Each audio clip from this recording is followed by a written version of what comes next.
Hello दोस्तों, नमः शिवाय। दोस्तों, शुक्र प्रदोष व्रत आने वाला है जो कि 2025 में पड़ रहा है आपका 9 मई को, जो कि शुक्रवार का दिन है। तो शुक्रवार को जब प्रदोष पड़ता है तो शुक्र प्रदोष व्रत कहलाता है। तो सर्वप्रथम तो आपको शुक्र प्रदोष व्रत की बहुत बहुत शुभकामनाएं, बधाई। इस दिन प्रातःकाल स्नान करें, व्रत का संकल्प करें और शिवालय जाकर भगवान का पंचामृत से अभिषेक करें। भगवान को बेलपत्र है, भांग है, धतूरा है, भगवान को चढ़ाए। गन्ने के रस से अभिषेक कर सकते हैं, शुद्ध देसी घी से अभिषेक कर सकते हैं, कच्चे दूध से कर सकते हैं और भगवान को नैवेद्य चढ़ाएं। इसके अलावा आरती करें, भगवान शिव के सहस्त्र नामों का पाठ करें, शिव चालीसा पढ़ें और हो सके तो शिवालय में 13 दीपक, आप 13 गुलाब के फूल चढ़ाते हुए मतलब भगवान से अपनी मनोकामना बोलें। अच्छा, एक बात का ध्यान रखना, इस दिन जो है आपको बेलपत्र नहीं तोड़ना है, पहले से तोड़ कर रखें, लेकिन प्रदोष के दिन बिल्कुल बेलपत्र नहीं तोड़ना। अब आपको उपाय बताए जाएंगे तो पहले से आप तोड़ कर रखें, ये नहीं कि उसी दिन तोड़ रहे हैं, क्योंकि पाप लगता है। प्रदोष व्रत वाले दिन और सोमवार के दिन अगर बेलपत्र तोड़ता है तो पूजा का फल तो नहीं मिलता, बल्कि पाप और मतलब लगता है। तो इस दिन जो है आप बेलपत्र एक दिन पहले तोड़ कर रखें और इस दिन बल्कि बेलपत्र की आप पूजा करें, अपनी मनोकामना बोलें और वहां भी दीपक प्रज्वलित करें, कच्चे दूध से उनकी जड़ों को सींचें। इस तरह आप पूजा करें, शिव चालीसा का पाठ कर सकते हैं आप 13 बार 11 बार विषम संख्या में करें और शिव तांडव स्रोत का पाठ करें, भगवान की आरती करें। अब कहा जाता है कि इस दिन जो है शुक्र प्रदोष व्रत की कथा जरूर सुननी चाहिए। कथाओं में भेद हो सकता है, अपने अपने राज्य के आधार पर अलग अलग कथा सुनी जा सकती है, लेकिन ये कथा अच्छी है, आप सुने और सुनने का महत्व भी है। बिना शुक्र प्रदोष व्रत की कथा सुने व्रत पूर्ण नहीं होता। एक नगर में 3 मित्र रहते थे, राजकुमार, ब्राह्मण कुमार और तीसरा धनिक पुत्र था। राजकुमार और ब्राह्मण कुमार विवाहित थे। धनिक पुत्र का भी विवाह हो गया था, लेकिन गौना शेष था।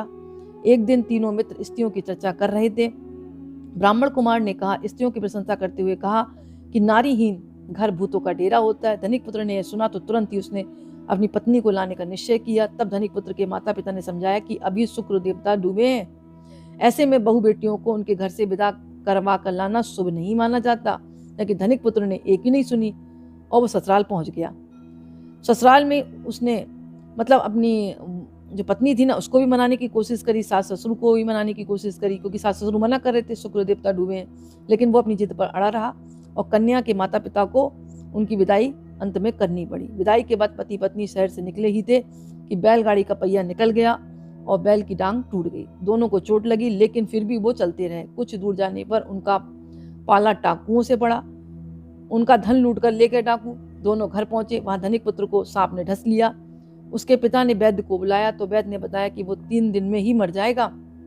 जब ब्राह्मण कुमार को यह खबर मिली तो धनिक पुत्र के घर पहुंचा और उसने माता पिता को शुक्र प्रदोष व्रत करने की सलाह दी और कहा कि इसे पत्नी सहित वापस ससुराल भेज दें। धनिक ने ब्राह्मण कुमार की बात मानी और ससुराल मतलब पहुंच गया, जहां उसकी हालत ठीक होती गई, यानी शुक्र प्रदोष के महत्व से सभी घोर संकट उनका दूर हो गया, ऐसा माना जाता है। इस दिन कथा सुने अथवा सुनाए तथा कथा समाप्ति के बाद हवन सामग्री मिलाकर 11 से 21 बार या 108 बार ओम रीम क्लीम नमः शिवाय स्वाहा, ओम रीम क्लीम नमः शिवाय स्वाहा, ओम रीम क्लीम नमः शिवाय स्वाहा, इस मंत्र की आहुतियां दें।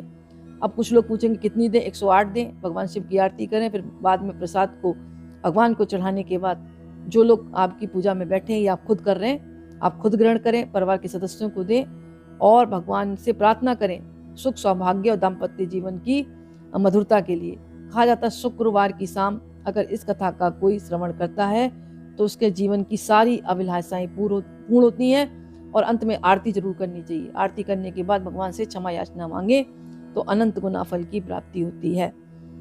एक बात और आती है, अगर आप शुक्र प्रदोष व्रत कर रहे हैं तो हमेशा सायकालीन पूजा करें। जब प्रदोष काल होता है उसका ज्यादा महत्व होता है, क्योंकि 4:30 से 8 तक का समय मान लें प्रदोष काल के अंतर्गत आता है। बाकी अपने राज्य के आधार पर जब सूर्य अस्त हो रहा हो उसके आधार पर देख लें, यानी 2-2.5 घंटे का जो समय होता है ना, जब गोधूली बेला होती है उसमें पूजा करनी चाहिए। और शिवालय में भी आपको रंगोली बनाकर वहां भी एक दीपक प्रज्वलित करें। 5 रंगों की रंगोली बना दें, 7 रंगों की रंगोली बना दें, उसके बीच में दीपक रख दें और दीपक ऐसा जलाएं जो रात्रि भर जलता रहे। अच्छा, गठबंधन का भी बहुत महत्व है। जिन लड़कियों की शादी नहीं हो रही है तो शिवालय जाकर भगवान शिव और माता पार्वती का गठबंधन करें और फिर बाद में उस धागे को वहीं छोड़ दें। मतलब गांठ नहीं लगानी है, ऐसे गठबंधन करना है, फिर धागा बचा हुआ वहीं छोड़ देना है और अपनी शादी के लिए प्रार्थना करनी है। शादी के जल्दी योग बनते हैं। दाम्पत्य जीवन में कड़वाहट है तो वो भी गठबंधन करके मतलब शुक्र प्रदोष व्रत वाले दिन धागे को वहां छोड़ते अपनी मनोकामना बोलते हैं तो शीघ्र मनोकामना पूर्ण होती है। दही में शहद मिलाकर भगवान का अभिषेक करते हैं तो भी दाम्पत्य जीवन सुखद होता है। इसके अलावा ओम नमः शिवाय का जाप करें और ओम रोम जूम सा महामृत्युंजय मंत्र का लगातार जाप करें। इसके अलावा आपको जो भी मंत्र आता है उसका जाप करें। और जैसे कि मैंने आपको बताया कि मंत्रों की अगर आहुति देते हैं तो भी काफी मतलब मंत्र सिद्ध होता है और जीवन के कष्ट दूर होते हैं। जैसे ओम रीम क्लीम नमः शिवाय स्वाहा, ओम रीम क्लीम नमः शिवाय स्वाहा 108 बार आप जपें और जपने के बाद प्रसाद चढ़ा दें, आरती करें, क्षमा याचना करें।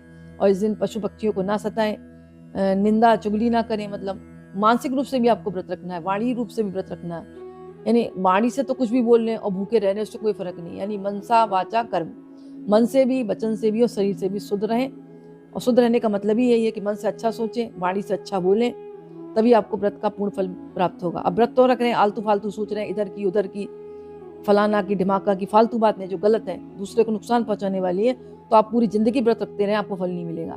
व्रत का मतलब ही है कि अपने मानसिक रूप से मन को स्थिर रखना, तब वो उपवास का पूर्ण फल प्राप्त होता है। भूखे रहने से कुछ नहीं मिलेगा तब तक आप मन से और वचन से, मतलब अपनी वाणी से शुद्धता नहीं लाएंगे।